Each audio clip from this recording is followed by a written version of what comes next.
Você pode nem acreditar, mas houve uma época que Ribeirão Preto teve uma época de ouro no rádio em Ribeirão Preto. 5, 6 emissoras de rádio, AM em geral, transmitiam jogos do Botafogo, do Comercial, tempo de glória para o esporte de Ribeirão Preto. Tempo de glória que revelou grandes nomes para o rádio, não só de Ribeirão Preto, mas para todo o Brasil. Um deles, consagrado no Brasil inteiro, foi repórter de campo, saiu consagrado de Ribeirão Preto, convidado pelo Osmar Santos para integrar a sua equipe na Rádio Globo e acabou também transmitindo futebol pela televisão, pelo SBT. Foi a primeira experiência da TV do Silvio Santos com Luiz Carlos Brisa. É ele, com muita, mas muita honra, o entrevistado. Embora à distância, um prazer imenso de rever um velho amigo. Brisa, grande abraço, um prazer tê-lo conosco aqui. Um abraço, Zé. Eu estou muito feliz com o convite, participando desse programa, principalmente porque estou podendo falar com você, o que é uma Oh, que honra muito bom. grande. Porque Imagina, nessa, vamos nessa, dividir isso época, aí. nessa época de internet, né, a gente só troca mensagens e acaba não falando com os Pois é. grandes amigos. Hoje eu estou tendo essa Uhum. oportunidade. E o Brisa, para quem gosta de matar saudade e lembra que o futebol foi grandioso em Ribeirão Preto, nós vamos falar muito disso, do grande Botafogo, do grande Comercial, dois times que deram muita glória. Não só, tivemos outras áreas do esporte, tivemos o basquete, tivemos o vôlei, tivemos o atletismo, né? Ribeirão Preto sempre se consagrou nesse aspecto. E o Brisa, realmente, que é aquilo que eu disse, é um desses nomes.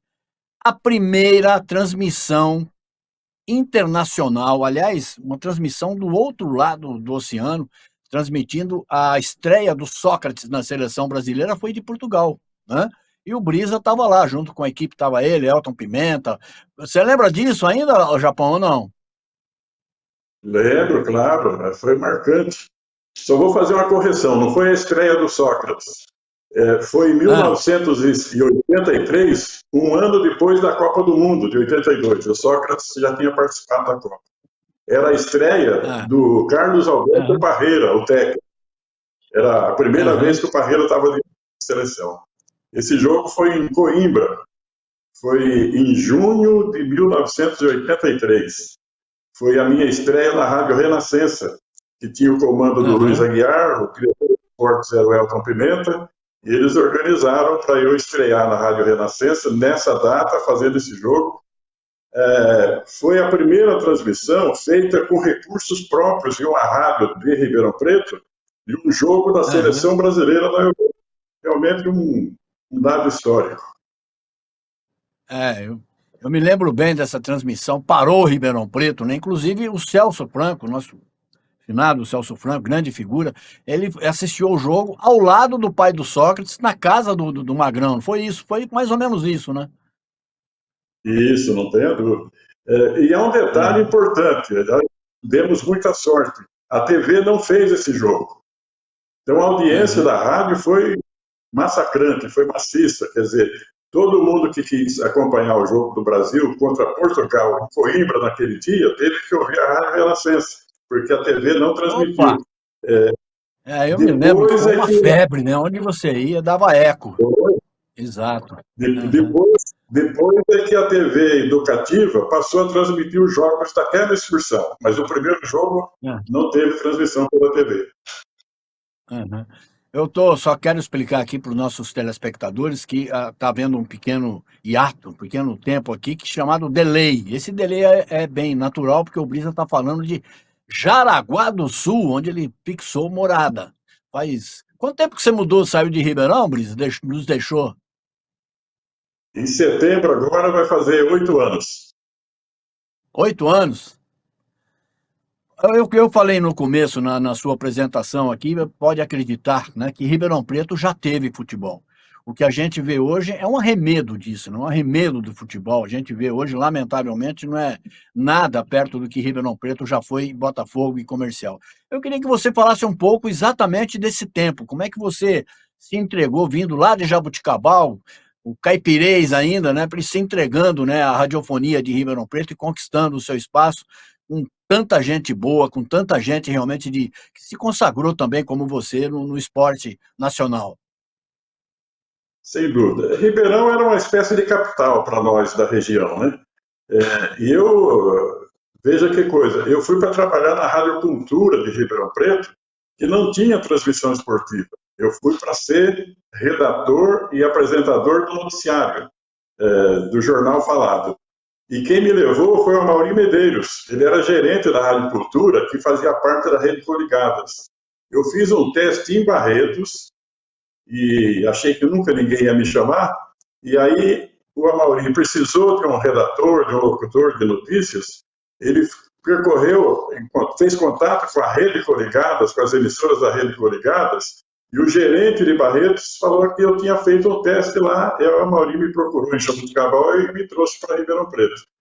Aí trabalhei na Rádio Cultura mais ou menos 1 ano e meio, comecei a fazer futebol na Rádio Colorado, que o chefe de esportes que arrendava o horário para a transmissão era o Nelson Antônio Nagui, e depois disso fui contratado pela PRA7, a Rádio Clube, que depois virou sistema de clube de comunicação.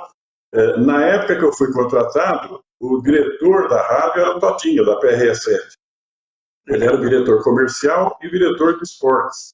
E eu fui contratado para trabalhar no lugar do Márcio Moraes, você lembra do Márcio? Porque o Márcio ia com o Botafogo, ia numa excursão lá para o Mato Grosso, para a Bolívia, ia ficar um tempo fora. Então precisava de um repórter para fazer o dia a dia em Ribeirão Preto, por isso o Totinho me contratou. Que coisa boa, é bom lembrar essas histórias, né? Bom, Japão, hoje você está presente em Ribeirão Preto através da sua coluna no Jornal Tribuna, uma coluna diária, onde você conta histórias do futebol e mostra o que não deixa e não perdeu, ainda bem, o seu lado crítico, o seu lado mais ácido de criticar o esporte em Ribeirão Preto, notadamente o futebol. Acabamos, o futebol acabou em Ribeirão Preto ou nós acabamos com o Botafogo? Como é que é essa história? Você pegar um time centenário e entregar para uma aventura, né? Que belezou o campo, deixou tudo bonito, mas time que é bom não tem. Faz quantos anos que o Botafogo está sofrendo aí que todo ano é a mesma coisa, todo ano é um sofrimento para não cair e quase, né? Todo ano é o quase. Escapou por um quase, meio gol, meio metro, um ponto que roubou ali, aqui, coisa e tal. Não era para estar nisso depois de passar por tudo que nós passamos, né? Sem dúvidas. Aliás, você pediu para a gente falar da época boa do futebol. O futebol acabou. Acabou. Não vejo chance de se recuperar. E a imprensa de Ribeirão Preto também. Sabe? A imprensa esportiva de Ribeirão Preto também. Todo esse processo de transformação das rádios, enfim, acabou. Tem uma foto do jogo da Acre contra os artistas da Rede Globo, no estádio Santa Cruz. Por aquela foto, você veja a importância da imprensa de Ribeirão Preto, do futebol de Ribeirão Preto. Foi um jogo no estádio Santa Cruz, do time da ACA, de Associação dos Cronistas Locutores Esportivos, contra os artistas da Globo, uma promoção da EPTV. Estava no comecinho em Ribeirão Preto. Se você pegar a foto, você vai ver que na foto da Acre estão lá Elton Pimenta, Miguel Liporace, Roberto Ribeiro, Sidney Quartier, José Luiz da Atena, Felício Papa, e por aí afora, Júlio César Bruno, e completando como convidados para participar dessa festa, Osmar Santos, Jair Bala, Zé Bernardes, não falei do Luffy, o Luiz Fernando Ferreira, o Luffy, nosso querido Luffy, também está na foto que ele jogava. Então, essa foto retrata bem a importância que era o futebol de Ribeirão Preto e a imprensa de Ribeirão Preto. E o estádio lotou, o estádio Santa Cruz ficou lotado para ver aquele jogo. E o futebol de Ribeirão era a mesma coisa. Os estádios estavam sempre lotados, os times estavam sempre brigando por uma posição de destaque, mesmo não sendo campeão, mesmo não chegando entre os primeiros, todos os jogos eram verdadeiros espetáculos. Eu lembro de um jogo do Botafogo, aliás, eu nem estava trabalhando ainda em Ribeirão Preto, eu fui assistir, São Paulo e Botafogo. Se eu não me engano, foi 1-1, uma coisa assim.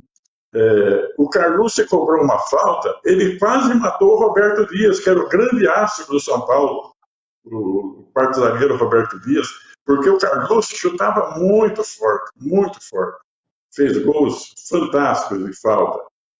Aliás, é o cobrador de falta que mais gols fez na história do futebol mundial. E por aí afora, o time do Comercial, com o Jair Bala, com o Carlos César. E foi assim, Zé. Eu acho que, apesar do Comercial ter caído em 86, mas o futebol de Ribeirão Preto conseguiu manter um bom nível até 2001, quando o Botafogo foi vice-campeão. Depois começou a cair. E já nessa fase ruim, o melhor ano do Botafogo foi, acho que em 2014, quando o técnico era o Wagner Lopes. Foi um time bem montado, disputou um belo no campeonato, chegou nas quartas de final. Você vai se lembrar, aí o Wagner acabou participando de um episódio ruim para ele, na carreira dele como técnico, para o Botafogo. Ele acabou tirando do time o meia, que vinha sendo um destaque, para colocar o Leandro, e acabou perdendo. E esse meia, eu vou lembrar o nome dele já já, ele acabou saindo do Botafogo por causa disso. Saiu do Botafogo, depois jogou em Mirassol, jogou em outros times bons. Então, esse ano de 2014 foi o melhor ano do Botafogo, já nessa fase ruim. E de lá para cá acabou, né? Essa SAF que foi criada, isso é muito problemático falar nisso, porque a gente nunca sabe onde eles querem chegar. Agora, uma coisa é certa: futebol eles não querem. Um time bom, para representar bem Ribeirão Preto, para dar alegria à torcida, isso eles não querem, sem dúvida. A SAF que comprou o Botafogo, loteou o Botafogo, aqui em Ribeirão Preto é uma vergonha, né? Detestada pela torcida aqui. E, lamentavelmente, a Sim, gente vê o companheirismo, como ela é tratada, né? Quase que como uma espécie de compadrismo por parte da imprensa local aqui. É muito, muito triste, sim, viu, Japão? O que a gente vê aqui é uma coisa terrível. muito. Eu costumo dizer que quem negociou e acabou fechando o negócio para acontecer isso, vendeu o Botafogo, vendeu a alma ao diabo, porque o Botafogo realmente se enterrou. Tem muita gente, né, É, Zé, e você já deve ter ouvido isso, que se escola no argumento de que o Botafogo agora paga em dia, que tem uma grande arena, que está na rota dos grandes shows, enfim, mas é uma coisa. Eu acho que realmente tem essa beleza da arena, tem tudo, mas acabou o futebol, que é o motivo, o fim para o qual o Botafogo foi criado, e durante grande parte da sua existência ele cuidou disso muito bem e deu muitas alegrias à sua torcida. é. Não chegou aos 100 anos por acaso, né? De forma ininterrupta, não tem a menor dúvida. Eu tenho, aliás, nós temos um amigo em comum e que ele detestava a SAF do Botafogo, né? E de repente era crítico, né, do esportivo, também trabalhou muito na militância, trabalhou com você, trabalhou comigo no jornal Verdade. E ele, grande botafoguense, me levou inclusive para fazer parte do conselho do Botafogo, aquelas coisas todas. E de repente eu vejo ele mudar radicalmente de opinião, né, dizendo assim: não, mas é preciso, eu estava enganado, porque olha, você vai no jogo do Botafogo, você vai no banheiro, tá tudo limpinho. Eu falei: pô, eu não vou no estádio do Botafogo para fazer xixi, eu vou para ver um time bom, não quero nem saber se tá limpinho ou não tá limpinho. Quer dizer, é um argumento extremamente pequeno, apequenado, e que diminui, inclusive, qualquer valor que você vai dar a isso, né? Imagina. Eu, eu não sei se você vai falar o nome, e se não for, não precisa, mas eu acho que a gente vai falar da mesma pessoa. Ele já falou isso para mim, ele já falou isso, quer dizer, eu respeito, né? Mas é, Não, eu também é respeito, mas não incrível. aceito. É. Eu respeito pelo que ele representa, pelo que ele é uma boa pessoa, uma figura maravilhosa, não preciso nem falar o nome. Mas se ele já falou para você, você sabe realmente quem é. Agora, o argumento é muito pequeno, né? Olha, tem um banheiro limpo. Tá bom, eu vou sair daqui, sair do conforto da minha casa, vou lá fazer xixi no Botafogo e achar que tá tudo certo. Não, não tá certo. Aquilo que prometeram até hoje não nos entregaram. E por outro lado, tem também o Zito, que foi jogador do Uhum. Botafogo, aliás, brilhante jogador, meia, ponta esquerda, Grande meia, opa. que um dia o Botafogo jogou com o Botafogo do Rio, o Zagallo era técnico do Botafogo do Rio, acabou o jogo, o Zagallo foi pedir a camisa do Zito. Aí o Zito achou estranho e tal, o Zagallo até falava para ele assim, não, pode entregar a camisa, eu já falei com o Mortari. Aí o Zito quis saber por que, que ele quis a camisa dele. Ele falou que estava Uhum. pegando a camisa do Zito, porque o Zito tinha feito um grande jogo, e principalmente porque o Zito fazia aquilo que ele fazia na seleção brasileira, ou no Botafogo, quando ele jogava, que era um terceiro homem pela ponta esquerda. E, ele, Um falso ponta, para né? o azar, e para o azar do Zito, o Zagallo, naquele período, não dirigiu a seleção. Aí, quando ele foi dirigir a seleção, o Zito já tinha praticamente parado, encerrado a carreira. Porque se ele tivesse pego a seleção naquele período, eu não tenho dúvida que o Zito seria convocado. Então, o Zito ele diz o seguinte, que ele lamenta que acabou a churrasqueira, lembra da churrasqueira? Quer dizer, a torcida do Opa, Botafogo não tem opa. mais lugar, Ah, o empolgante, o emocionante para eles, jogadores, era fazer um gol e correr lá em frente à churrasqueira para comemorar com a torcida do Botafogo. Então isso também tem valor, mas acabou. uhum. Eu lembro de duas passagens do companheiro, do bom amigo Luiz Carlos Brisa, em Ribeirão Preto, e uma de rádio e outra de jornal. Ele era o editor de esportes do Diário da Manhã, né, que tinha uma equipe respeitável, Tony Beer, coisa e tal. E o Brisa e o Comercial fugiu de campo uma época, perdendo de 1-0 para o Botafogo. O Alfredinho mandou o pessoal deitar, não levanta mais, coisa e tal. E a manchete do jornal da segunda-feira, não sei se você vai se recordar, cobria as 8 colunas, inteirinha em cima, palhaçada. E no meio desse palhaçada, dos As ali, no meio, o As mais central do Lhá, né? Tava a figura do Alfredinho, que era uma figura emblemática em Como Fogo. Você lembra disso ou não? Lembro, claro. Mas então, são coisas que também aconteciam naquela época, né? Aconteciam, que não Aham, deveria acontecer. Foi realmente uma palhaçada. Mas aham. era uma época que, apesar dessa palhaçada, o próprio Alfredinho deu muitas alegrias aos torcedores do Comercial, dirigiu o Botafogo Opa! também. Então, Aham, só que ele era assim, ele era muito esperto em alguns momentos para tomar algumas decisões, por exemplo, para evitar uma goleada e por aí afora. eu me lembro.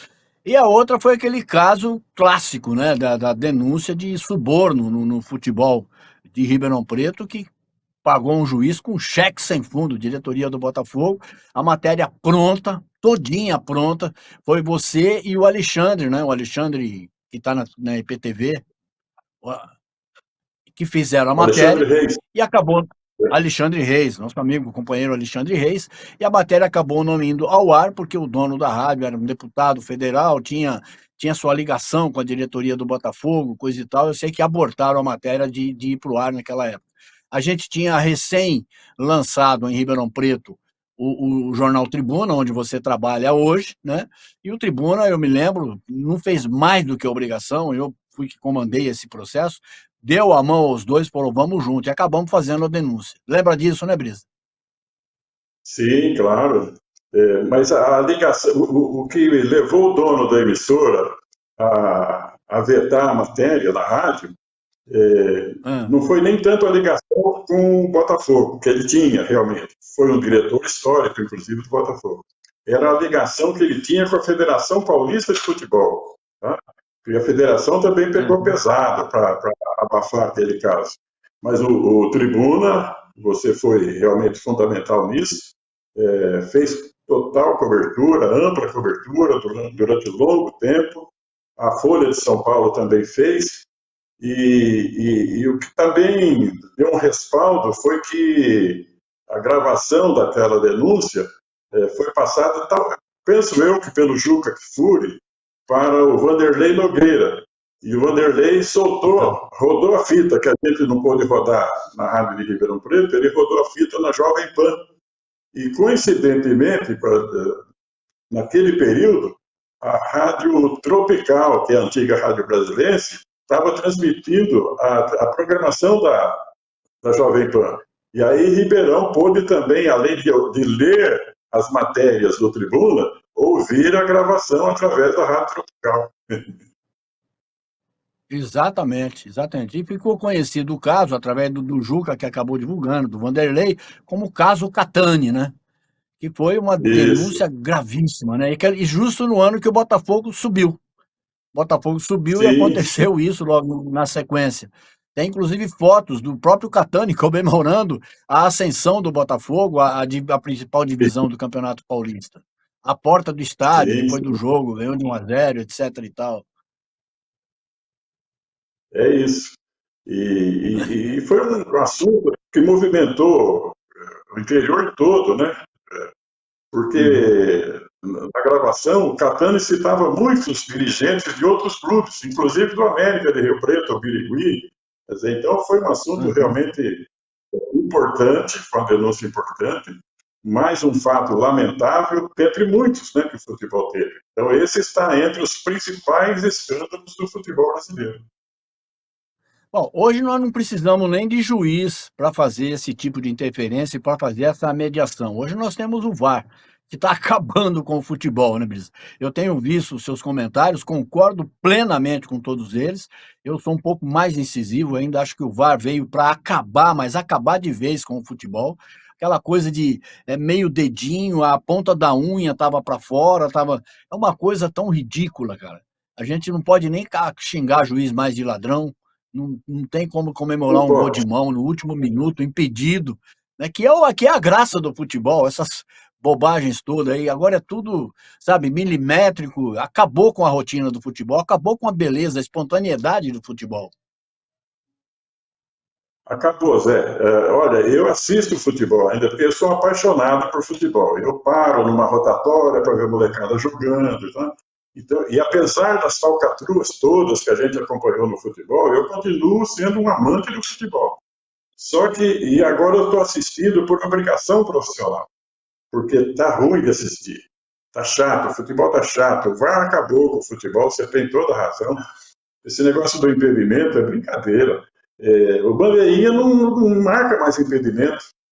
O lance corre, o cara está impedido, todo mundo vê que ele está impedido. O bandeirinha deixa correr, fica com os braços abaixados. Aí se sai o gol, o VAR vai conferir. Se não sai o gol, depois que o lance acabou, que a bola foi chutada para fora, aí o bandeirinha ergue a bandeira. O auxiliar ergue a bandeira. É o fim do mundo, é o fim do mundo.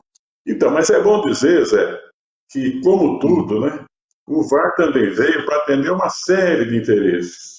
Interesse da indústria que vende os equipamentos, interesse das federações em aumentar empregos onde todo mundo ganha. Você vê que hoje você enche um caminhão de gente que vai trabalhar na arbitragem e no VAR. Quer dizer, então, se você multiplicar isso pelo número de jogos que tem, é brincadeira. Então, houve um interesse comercial de vários lados para implantar. Agora, o lance do impedimento é brincadeira. Você citou bem, eu também falo muito isso, questão de centímetro para lá, centímetro para cá. E você sabe, quem trabalha com TV sabe, que um frame muda muito. Então, o cara que vai congelar a imagem, se ele congelar um frame para cá, ele dá impedimento ou tira o impedimento. E para lá a mesma coisa. Então é complicado, é o ser humano que está ali operando. Agora, o, o atacante está de costa para o gol. Aí ele vai mudar o passo para tentar sair do impedimento. E o zagueiro está parado na mesma linha dele. Aí eles vão depois passar a linha, o calcanhar do atacante está 5 centímetros mais perto da linha de fundo do que do zagueiro. O que isso vai atrapalhar? O que isso vai prejudicar a equipe que está se defendendo se sair o gol? Pô, o cara está de costas pro gol. É o calcanhar dele que está 1 centímetro, 5 centímetros a mais perto da linha de fundo. E assim uma série de exemplos que a gente pode dar. Um absurdo, um absurdo. Perdemos a espontaneidade, perdemos a doçura, a beleza, a poesia do futebol e, na verdade, acabamos Zé, ganhando um futebol mais aritmético, né? Se o cara tiver esporão, tá ótimo. Vai fazer o gol melhor. É uma coisa tão absurda que não dá pra gente conseguir entender esse tipo de coisa. Brisa, você tem ô, acompanhado o futebol varziano que você falou que para né, nas rotatórias para ver, coisa e tal. Quantos, quantos Vinícius Júnior você conhece?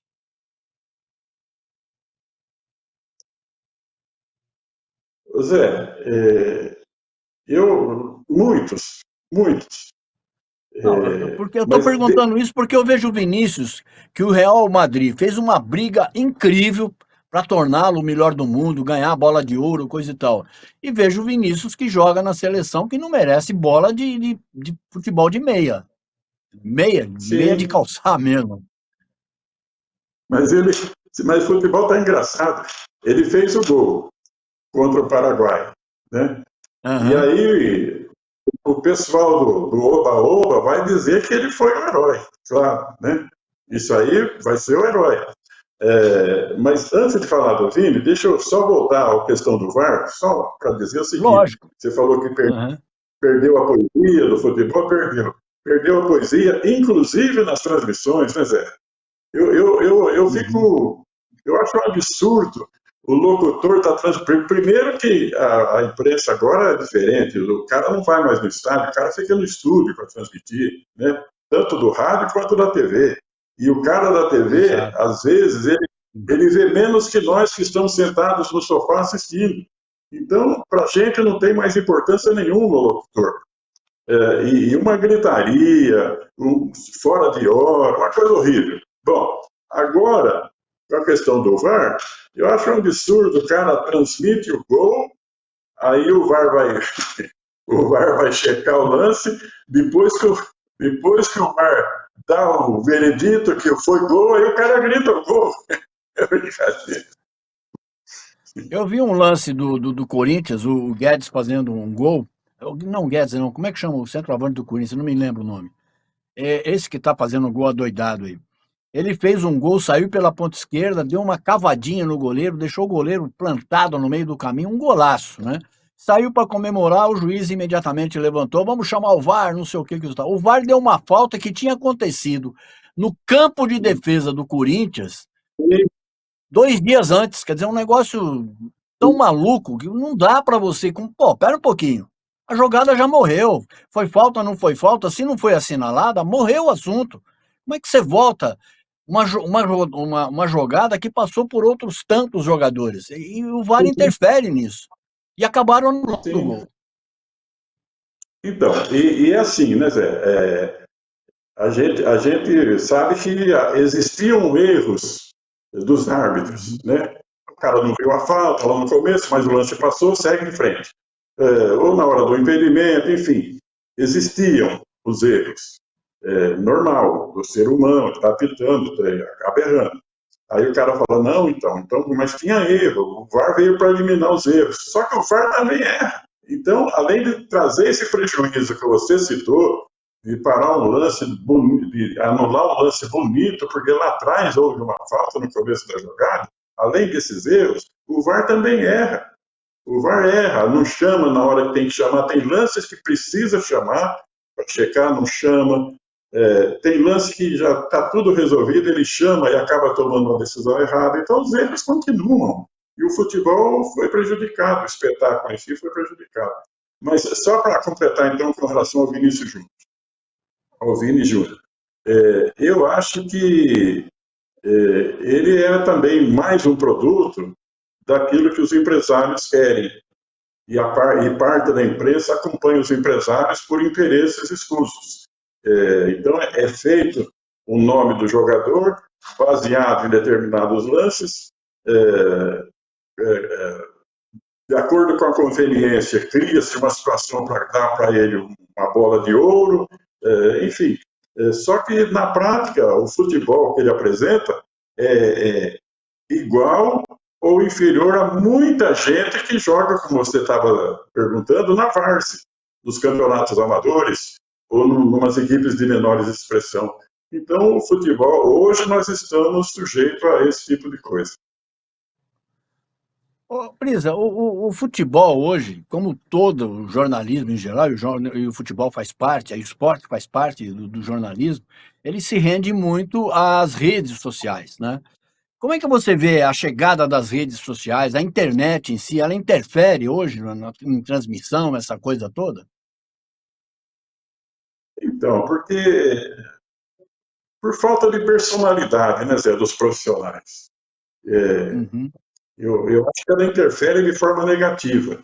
Em tudo, em tudo. Mas nas transmissões também, o cara fica com medo de dar uma opinião e ser achincalhado nas redes sociais, ele fica com medo de dizer uma verdade, ele prefere agradar aqueles caras que vão se manifestar nas redes sociais. Então, interfere no trabalho do jornalista, dos radialistas e jornalistas, entre aspas, né, porque a principal qualidade é o cara ter personalidade e fazer o serviço de uma forma honesta, e isso está faltando muito. Interfere nos cartolas, nos dirigentes de futebol, porque qualquer coisa, pelo volume de manifestações nas redes sociais, o cara toma as decisões. Enfim, eu acho que foi uma depreciação para o futebol, para o jornalismo, esse tipo de manifestação em redes sociais. Eu estava conversando com o Ed, que é um cinegrafista, editor de imagens aqui do sistema Tati, né, do grupo Tati de comunicação, e ele tinha sido contratado para fazer umas imagens de um clássico, né, um clássico de várzea, no Ipiranga, dois times do Ipiranga de muita tradição, não me arrisco a dizer o nome que eu vou errar, dois times de muita tradição que iam disputar no domingo, e disputaram no domingo. E ele me disse que a expectativa era um público entre 800 ou 1.000 pessoas, né?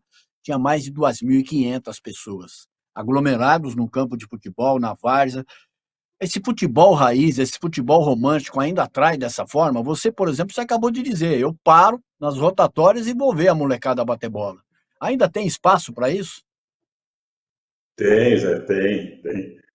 Tem porque, às vezes, o torcedor, ele sabe que lá vai ser diferente do profissional, não vai ter esse jogo de interesse que está sufocando o futebol profissional. Lá o cara vai jogar, claro que tem o jogador da várzea que recebe, tem o cachê, mas o cara também tem amor pela camisa que está vestindo, o dirigente defende de forma leal o time que ele está colocando em campo. É um negócio mais puro, é um negócio mais próximo do lúdico, entendeu? Então, Uhum. eu acho que tem. Está mais fácil, veja bem, está mais fácil e mais atrativo para o cidadão ir num campo da várzea ver um jogo de futebol, por essa razão que eu coloquei, e principalmente porque nos campeonatos profissionais o preço do ingresso está muito caro e o nível técnico das equipes caiu muito, né? Ó, o presidente do Botafogo SA, o Adalberto Batista, opa, que é isso aqui? Vazou alguma coisa aí. O presidente do futebol SA do Botafogo aí, o Adalberto Batista, ele culpa a imprensa e culpa parte da imprensa, ou a imprensa, sei lá, e culpa também os torcedores. Ele acha que o torcedor envelheceu, por isso que não vai ao estádio. Esse público que vai no futebol raiz, de 2.500, que acorda de manhã, não tem o conforto de sentar numa cadeira, numa poltrona, mas fica em pé o tempo todo ali para ver o vizinho jogar, o que é que vai acontecer, não é um público que Comercial e Botafogo consegue, às vezes, reunir. E eles estão reunidos. Em vez de pensar, raciocinar, ele prefere culpar a idade, né, dos torcedores. O torcedor ficou velho, não vai no campo. E ele fala isso como se fosse a coisa mais normal do mundo. E acaba se naturalizando. E interessante que aquilo que você falou agora há pouco da imprensa esportiva, que não é mais a mesma, né? Nada acontece, ninguém contesta, ninguém fala, ninguém para levantar, erguer a voz e falar, mas como? não é culpa, não seria culpa do time que não da diretoria que não contrata ninguém, ou contrata mal, ou vive de apadrinhados e vive essa coisa ridícula. O Botafogo faz 5, 6 anos que tá cai, não cai, e um dia vai cair. Isso é absolutamente natural. De tanto insistir, vai cair um dia, é lógico. E a culpa é da torcida que ficou velha, Japão? Torcida não envelhece, né, Zé? Torcedor não É lógico que envelhece. não. Torcedor... Eu citei até um exemplo um dia falando disso. O Uhum. Glostora, final do Glostora, você lembra bem dele, Opa, com massagista. 84 anos, foi massagista do Santos, foi comercial. Com 84 anos, ele ia a Palma Travassos aplaudir o comercial, assistir esses Ele joguinhos do ficava em pé no comercial. Quer dizer, alambrado ali, é verdade. Uhum. exatamente. Então, não envelhece. O que acabou foi o nível técnico dos times nossos, tanto Uhum. de comercial, Botafogo, de maneira geral. Né? Eu assisto Uhum. alguns jogos dessa divisão do Botafogo, que o estádio está completamente vazio, vazio. E Uhum. os times jogando mal, quer dizer, não dá para ir, não dá para ir. Não tem nada que atrai, a não ser aquele torcedor que gosta muito mesmo do time e ainda pensa em ir para contribuir. Mas tem uma outra verdade, né, Zé, também que a gente tem que dizer. Uhum. Os dirigentes não estão nem aí com o público, não. Eles não estão nem Não, que aí. isso. Uhum. Eles não dependem mais da renda dos estados. Claro que todo o dinheiro que entra é bom, mas às vezes, dependendo da postura do diretor, do clube que ele está, da forma como ele está lá, ele prefere até que não vá público, para não ficar chincalhando, vaiando, pressionando, Uhum. porque as receitas dos clubes estão vindo de outros lugares. Vem da TV, vem das federações, vem das propagandas, vem das betting, entendeu? Então, o público, eles não estão Uhum. nem aí com o torcedor. E é um futebol hoje que se tornou milionário em tudo, né? Se a Copa do Brasil, que Sim, tem premiação milionária, paga o que paga, imagina o quanto que não sobra para as federações, o quanto que não sobra para a própria CBF, né? Aliás, eu vi você se insurgindo contra e não vi isso em nenhum outro lugar, anunciando que o salário dos presidentes de federações, de todas as federações, um salário que era na base de 18, 20, 25 mil, passou de repente para 200 e tantos mil, por interferência da CBF. Como é que se derruba uma diretoria? E você falou isso antes da queda do presidente, que acabou caindo, sim, e o outro assumiu dessa forma, só com votos de federação, sem votos, sem o apoio de clubes. sim, Zé. Quando eu falo que não vejo chance de mudança nessa situação, é por isso. Você sabe, o poder, o fator econômico, ele é impossível, ele é imbatível. Quer dizer, você vê, com essa mudança de salário, com essa alteração do salário dos presidentes, as federações nem receberam o Ronaldo Fenômeno. Não estou dizendo que ele seria um ótimo presidente, mas é uma figura diferente e que tem, Poxa, inclusive, condição de nos dar esperança, né, de que haveria mudança. Mas eles nem receberam o Ronaldo, que era pretenso que ele pretendia ser candidato. Então, agora caiu o presidente que estava lá, esse que aumentou o salário. É, elegeram um presidente. Eu vi um artigo, achei uma delícia. Ele falou que nunca viu alguém, o jornalista que escreveu, não lembro o nome agora, nunca viu alguém colocar um jaboti tão grande em cima da árvore como esse jaboti que colocaram no CDF. E é isso mesmo. Então quando eu disse que o fator econômico é imbatível, Zé, não vai mudar nada. Não é ele que vai mandar. O Aguinaldo Rodrigues fora também não quer dizer que ele vai deixar de mandar, como o Marco Polo Del Nero não deixou, enfim, vai seguir a mesma coisa. É, quem colocou esse presidente que está lá com a força política que tem vai continuar mandando. Quem está recebendo dinheiro desses montantes absurdos o futebol envolve, vai continuar recebendo. Então, por isso que eu não vejo, não é grandes possibilidades, vejo nenhuma possibilidade de mudança. Nós temos um ex-presidente da CBF, ex-governador de São Paulo, na cadeia em Nova York, preso, está cumprindo Sim, pena. sim, Ué, e ninguém fala mais nisso, como se fosse a coisa mais natural do mundo, né? Naturalizou. Deixa assim, tá bom. É muito, é, é muito cínico, né? sem dúvida, sem dúvida. É, então, é aquilo quando a gente fala, o Valadão falava assim, né? Futebol acabou, amigo. O rádio acabou, amigo. Lembra do Hoje Opa, nós, hoje, opa. hoje nós falamos Aham. isso, que acabou, a imprensa acabou, o futebol acabou. Hoje há um mercado onde os mais espertos estão explorando, só isso. E é bem isso mesmo, bem isso. Eu vi umas fotos que a Letícia colocou no ar aí, eu vou pedir para a Letícia reproduzir para nós aqui. Tem uma foto em branco e preto. Você tá bem. Essa foto, acho que é essa foto aqui. Quem é esse rapaz que está à Isso, sua frente aí? Lembra dele ou não? eu lembro. Ô Zé, essa foto aí, eu estava entrevistando o Pelé em Aham, 1970, em Jaboticabal. Teve um jogo aham, da Faculdade de Educação Física de Jaboticabal contra a Faculdade da Educação Física de Santos. aham, E o Pelé foi convidado para vir junto com o pessoal de Santos. Quem estudava lá em Santos? O Leão, né? O Pelé estudou naquela faculdade, o De Roses. Então veio o time da Faculdade de Santos, veio inclusive com o Leão no gol, De Roses na meia esquerda e tal. E a seleção da região, representando a faculdade de Jaboticabal, teve João Motoca, teve o João Paulo Bochecha, lembra? Ponta esquerda, lembro. Opa. Aham.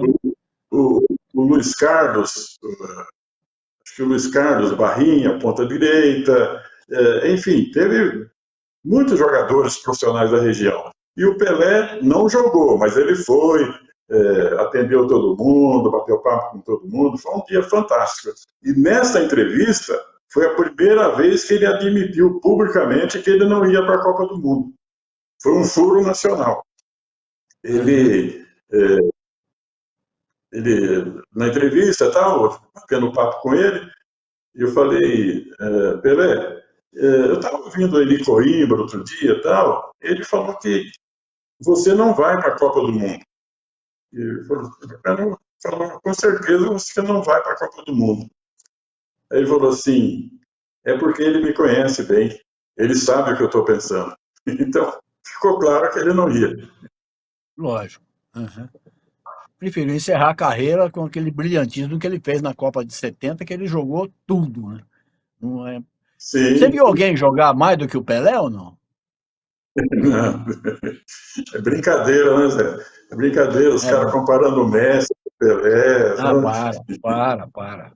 Não tem nem Ó, cabimento uma tem, coisa dessa.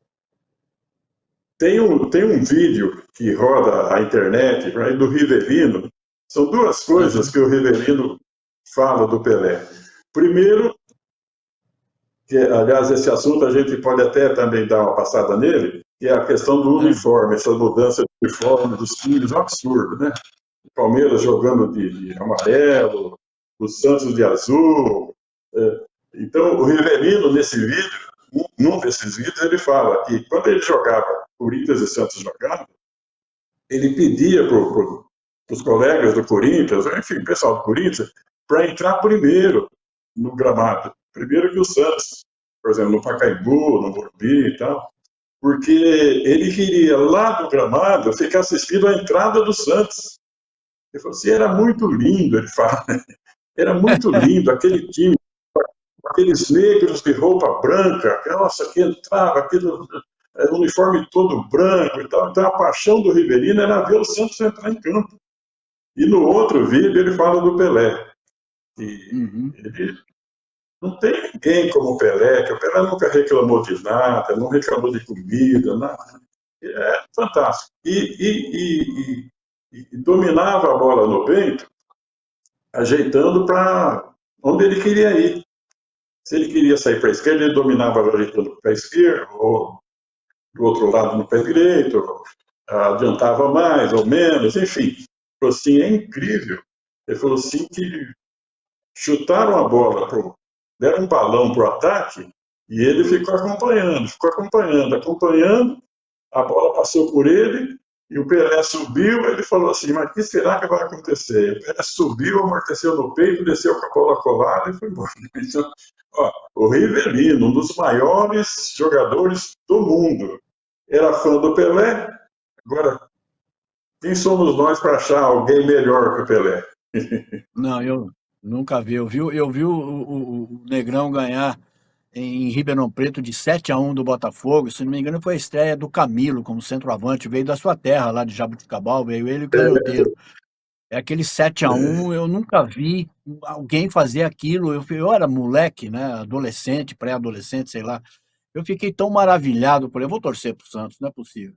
Não consegui, né? Eu sou corintiano até hoje. Mas é igual o Negrão, igual o Pelé, nunca vi. Não dá para comparar com nada, nada. Acho vexatório Nada, quem Zé. tenta fazer isso. Sim, sim. E as coisas que ele fazia há 60 anos atrás, né, Zé? Hoje os Pois caras é. fazem uma jogadinha e estão descobrindo o mundo do futebol. Quer dizer, é Não, brincadeira. hoje para E cada outra coisa, jogada. Pode falar, pode concluir. não, e outra coisa, o Pelé era fantástico. O Pelé nunca negou uma entrevista. Eu entrevistei o Pelé várias vezes, várias vezes. Numa das vezes, ele estava, acho que no Cosmo, não sei se já tinha parado, ele foi à Vila Belmiro para assistir um jogo do Botafogo para ver os Sócrates.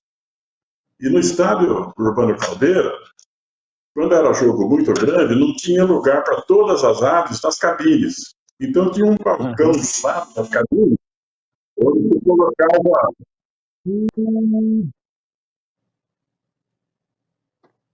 onde se É. colocava as outras aves que ficavam na cabine. Aham. É, Uhum. e eu fiquei ali. E entre esse balcão que ficava no alto e as cabines oficiais do estádio, tinha um corredor para o pessoal que vem para os camarotes. E eu estava lá em cima transmitindo, o Celso Franco era o repórter, estava lá embaixo. E o Pelé, e vi o Pelé passando, assim embaixo. Aí chamei ele, pedi para ele esperar, peguei o microfone com o fio, eu descia, eu fazia pergunta, descia o fio, ele respondia e me devolvia. E fiz uma bela entrevista com ele. Quer dizer, tivemos outros encontros. Então, estou contando essa história para ver a diferença. Hoje, o pessoal não dá entrevista. Os, o- os ídolos de hoje, as estrelas de hoje, não dão entrevista, esnovam a imprensa. Aliás, não tem nem mais jeito de entrevistar jogador na saída do estádio, nada, né? Então, o Pelé era É. assim. Ele atendia a gente com naturalidade em qualquer circunstância, nunca fez restrição nenhuma. Uma vez E ele o foi a Pelé Ribeirão várias Preto vezes. como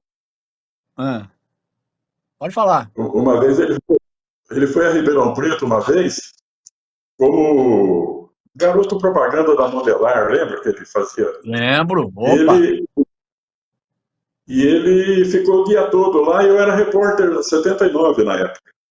E não fiquei sabendo, estava atrás de cobrir Botafogo, comercial e tal. Aí quando cheguei na rádio à tarde, programa da tarde, o Indalecio Carvalho falou assim: Brisa, o Pelé está na cidade. O pessoal lá da concorrente já entrevistou ele. Você precisa entrevistar. Aí eu fui atrás, né? Descobri Aham. à noite que ele estava no restaurante do Bosque, por jantar lá com o Pico Calil, o pessoal da Modelar e tal. Aí eu fui lá com o gravadorzinho. A hora que eu subi a escada do restaurante da Cava do Bosque, você lembra bem como é que era, né? Eles estavam Lembro. lá no Opa. fundo. E eu percebi Aham. que ele cochichou no ouvido do Kiko e tal, cochichou e tal. Aí eu fui. Aí quando cheguei lá para pedir entrevista, ele falou assim: não, sinto muito. Fiquei o dia inteiro por aí, tá à disposição, você não apareceu, eu não, agora não vou dar entrevista, não. Sinto muito. Aí eu agradeci. Agradeci, falei boa noite, obrigado e tal, e fui embora. Eu não lembro quantos metros, mas devia dar uns 20, 30 metros para sair do restaurante. A hora que eu fui descer a escada, ele gritou: Brisa! Ô, Brisa! Vem cá, vem cá. Ele não sabia meu nome, deve ter perguntado ali para alguém. Aí eu Aham. voltei e falou assim: rapaz, é brincadeira, eu estava só fazendo uma brincadeira com você, vem cá, vamos lá, não pode me entrevistar. Então, esse era o Pelé, o maior jogador do mundo, atleta do século, o homem que parou guerra para jogar futebol. Sabe? Então, com essa simplicidade, essa disposição para brincar com alguém, eu tenho certeza que ele não lembrava de mim das outras entrevistas, ele não tinha esse conhecimento, mas ele improvisou ali uma brincadeira, perguntou meu nome para alguém, sei lá, e fez essa Aham. brincadeira e depois me chamou para dar a entrevista. Era realmente uma figura ímpar, né. Hoje, se você pegar esses falsos ídolos, eles se apresentam com um que carrega um boné, um que é estilista para o tênis, o outro que é não sei o quê, quer dizer, leva uma leva de gente junto, 10, 15 assessores, é impossível você chegar perto. Eles estão sempre dispostos a dar entrevista, né, a não ser que seja alguma coisa que interessa ao mercado, interessa as marcas muitas marcas, multimarcas que eles acabam representando. Isso é ruim, né? Você estava falando do uniforme, eu quero voltar inclusive a isso aí. Essa semana eu estava vendo o comercial que tem uma tradicional camisa branca e preta, sempre foi branco e preto, coisa e tal, também na quarta divisão resolveu aderir e vai entrar de azul. Eu vi um azulão da cor da sua blusa aí, que não tem nada a ver com o time do comercial, né? Eu não estou fazendo nenhuma crítica ao comercial, estou apenas usando para fazer uma crítica genérica. O Botafogo já jogou de dourado, jogou de prateado, jogou de não sei o quê. O Corinthians já jogou de todas as cores, acho que só não jogou de verde, né? Mas é uma coisa terrível, né? Descaracterizaram, inclusive, essa paixão do torcedor pelo uniforme. As cores identificavam, a Sim, bandeira identificava, muito. é aquela história, né, Zé? Eles querem criar um novo público, criar alguma coisa para a juventude, porque essa juventude não está tendo futebol. Então, o que, que eles querem? Eles querem criar modelos novos de camisa, cores novas para vender para essa juventude. Enfim, uma coisa que não tem nada a ver e destrói a imagem do clube, a imagem tradicional do uniforme do clube, sem dúvida. O uniforme do comercial todo branco era muito bonito. O do Botafogo, esse uniforme tradicional, com as duas listas horizontais, é linda, igual do São Paulo, ou mesmo as verticais, mas aquele futebol, aquele tradicional. Quer dizer, uma pequena mudança no modelo de camisa e tal, aí é até suportável. Agora, mudar a cor, jogar de azul, jogar de amarelo, é brincadeira, é matar o clube, matar a tradição do clube. Ô Brisa, que você, a gente está chegando no final aqui, tratando quase uma hora de conversa aqui. Você está muito mais atual do que nunca, né? Como sempre. Você está sempre antenado, vendo, fazendo.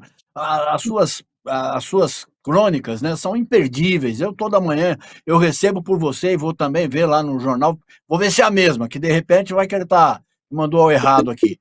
Então, o que você vai fazer daqui para frente? Rádio nunca mais? TV nunca mais? Como é que a gente faz para matar a saudade de você? Com um bom futebol, essas opiniões gostosas que você tem. Zé, tem aquela frase que nunca mais é muito longe, né? Mas Aham. eu acho que nunca mais. Eu acho que nunca mais. É, depois que eu parei com o rádio, recebi alguns convites. Eu nem nunca quis nem ouvir. Só teve um convite que eu parei para ouvir e tal, pelo respeito que eu tenho por ele. Porque quando você fica velho, você acaba, você acaba tendo recordações de alguns fatos que você nem se lembrava. Quando eu fui para Goiânia, quando eu fui para Goiânia, o Cajuru que me levou, né? Ele foi me apresentar para a mulher dele. Ele falou assim: ó, esse aqui é o Brisa, é aquele que eu te falei que me acolheu lá em Ribeirão Preto quando minha mãe foi buscar e ele falou que eu podia ficar, que ele ia tomar conta de mim. Eu não lembrava disso, mas foi verdade. Aham. Um dia, não, eu não sei como é que está seu tempo, mas rapidinho. Não, Um pode dia lá na falar, pode UNAERP, tranquilo. a Ah, Rádio Renascença era na UNAERP e ele trabalhava lá com a gente, né? Estava começando. Um dia Aham. ele entrou correndo e me pegou e falou assim: Brisa, Brisa, minha mãe e minha tia estão vindo aí me buscar. Ele era bem menor, acho que tinha 16 anos, 15 anos. Aham. Ela vai querer me levar para Cajuru. Se você falar que não precisa, que eu fico aqui, morando aqui, que você toma conta de mim, quem sabe ela deixa. E foi o que aconteceu. E eu não lembrava disso. Então, a história que eu ia contar é com relação ao Marcos Frateschi. O Marcos um dia chegou para mim e falou assim: você lembra que foi você que pegou minha fita, tal, com a minha locução, para levar para o gerente da Renascença e tal? Também não lembrava, quer dizer. Então, tem alguns casos que eu fui o artífice para começar a carreira, em alguns casos de grandes profissionais, como Cajuru, como o Marcos Frateschi, e o outro é o Alexandre Reis. Alexandre Reis, eu também não lembrava. Depois que a gente já estava trabalhando junto, já ele formado, com sucesso e tal, ele falou assim: você lembra, Brisa, que eu fui te procurar lá na chácara do Martins, quando a Acre estava jogando lá? E eu fui te procurar para você me dar uma orientação, o que eu devia fazer, que eu sonhava em trabalhar em rádio e tal, e que você me orientou a procurar as rádios menores, falar, indicou alguém para eu falar e tal, para começar por lá, para depois ir para uma rádio grande. Eu também não lembrava. Mas também foi o que aconteceu, porque ele começou acho que na Brasiliense e logo depois foi contratado pela 79. Então, mas Exato. eu estou contando tudo isso para falar que o único convite, depois que eu parei com o rádio, eu parei para estudar a possibilidade e tal, foi feito pelo Marcos Frateschi, quando ele estava ainda na IPTV e a CBN ia montar uma equipe de esportes. Ele queria Uhum. saber se me interessava e falar e tal. Eu falei, Marcos, falei isso para ele. Falei, Marcos, é o único convite que eu estou recebendo e vou estudar. Mas não deu certo, acabou não virando nada. Então, Zé, eu não tenho vontade, não tenho vontade, principalmente pela situação do rádio, né? Situação do rádio. Aquilo que eu te falei, o rádio hoje, o locutor não vai mais no estádio. Quer dizer, eu acho absurdo essa história do cara ficar transmitindo o jogo dentro de um estúdio e o cara da internet fica vendo ele narrar o jogo, mas não está vendo o jogo. No momento em Uhum. que é muito fácil o cara assistir pela TV o jogo, porque o jogo tem todo dia, né? Todas as TVs transmitem. Então, essa situação do rádio realmente me desmotiva. Não tenho vontade de voltar. E TV também. Eu tô preferindo ficar escrevendo a coluna, contando minhas histórias, fazendo minhas críticas, quem sabe com isso contribuindo ainda para alguma coisa, mas repito, sem grandes esperanças de ver uma mudança no futebol. Contribuir, você contribui e muito. Você sabe o seu talento, a sua importância para o esporte, para o rádio, para o jornal. Você sabe a sua importância para a crônica esportiva que você tem em Ribeirão Preto. A gente te admira muito. Você, mais do que isso, é um grande companheiro, um grande amigo. E falar em esquecimento, só passar. Outro dia eu comentei com você. Você lembra quando nós conhecemos o Silvio Santos? Você foi se apresentar no SBT, estava eu, você e o Walter Mello. O que, que você respondeu? Não lembro. Mas também é outro fato que você pode agregar à sua falta de memória aí. Eu me lembro direitinho, estava Consuelo Leandro num corredor, nós entramos num corredor do SBT, lá na Vila Matilde ainda, num corredor do SBT e veio vindo assim o Silvio Santos. Parecia que ele tinha 8 metros de altura. Mas, Brisa, que imensa satisfação, que alegria poder conversar com você, pouquinho, de saber um pouco da sua história, da sua vida, saber o que você está fazendo e poder absorver, né, dessa coisa tão bonita que é a tua carreira, né, tão cheia de glórias e tão cheia de coisas boas. Obrigado pelo companheirismo, muito obrigado pela amizade, pelo carinho, né? E desejar a você que se um dia você mudar de ideia, quero fazer, pelo menos para brincadeira, nós estamos à disposição aqui. Estamos te esperando, como sempre.